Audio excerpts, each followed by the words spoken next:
बिहार में एक बार फिर चाचा पशुपति पारस और भतीजे चिराग पासवान को लेकर सियासी पारा चढ़ गया।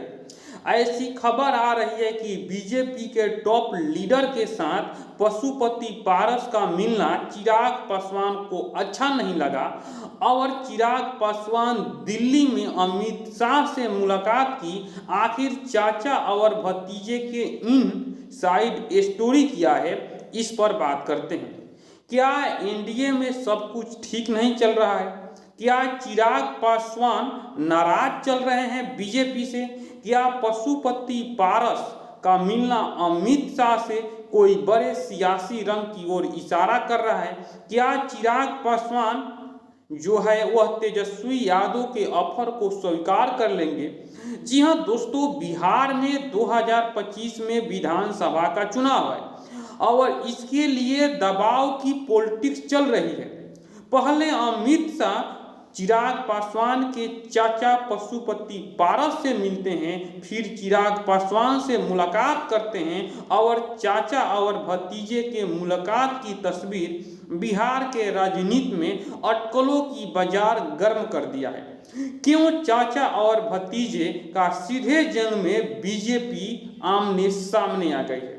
जी हाँ दोस्तों, चिराग पासवान जिस तरह से बिहार चुनाव से पहले वह दबाव की राजनीति कर रहे थे, क्योंकि जब उनके पास 6 सांसद थे तो 15 से 20 सीट मिल रहा था और अब जो 5 सांसद है तो कितना सीट मिलेगा, इसीलिए वह दबाव की राजनीति कर रहे थे। उन्होंने अकेले बिहार में चुनाव लड़ने का ऐलान कर दिया, फिर झारखंड में चुनाव लड़ने का ऐलान करते ही जम्मू कश्मीर तक पहुंच गए। उसके बाद बीजेपी ने एक बार फिर चिराग पासवान पर दबाव बनाना चाहे कि आप एससी एसटी का अकेला नेता नहीं है, मेरे पास पशुपति पारस भी है और दोनों चाचा भतीजे की जंग एक बार फिर जो सीधे सवालों के निशाने पर आ गए। जी हाँ दोस्तों, पशुपति पारस ने 2021 में चिराग पासवान को अलग कर अपनी पार्टी भी बना ली, उनका बंगला भी ले लिया। लेकिन अब जब अमित शाह और नरेंद्र मोदी की जोड़ी ने चिराग पासवान पर भरोसा जताई, एक बार फिर पार्टी बनाई और 2024 में 5 सीट दी और 5 सीट जीत लिया। और अब जब बीजेपी को 4 जुलाई को रिजल्ट आया, उसमें उनका बहुमत नहीं मिला। इस पर चिराग पासवान दबाव की राजनीति करना चाहते हैं और वह चाहते हैं कि हमको बिहार विधानसभा में सम्मानजनक सीट मिले। अगर बीजेपी चाचा भतीजा दोनों को सीट देती है तो फिर सीधी जंग जायज है।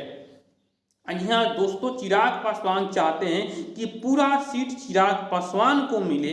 जी हाँ दोस्तों, और इधर बीजेपी चाहती है कि अपने जो विकल्प है उसका रास्ता खोल कर रखें। जी हाँ दोस्तों, विकल्प तो एक ही है, जो है चिराग के चाचा पशुपति पारस।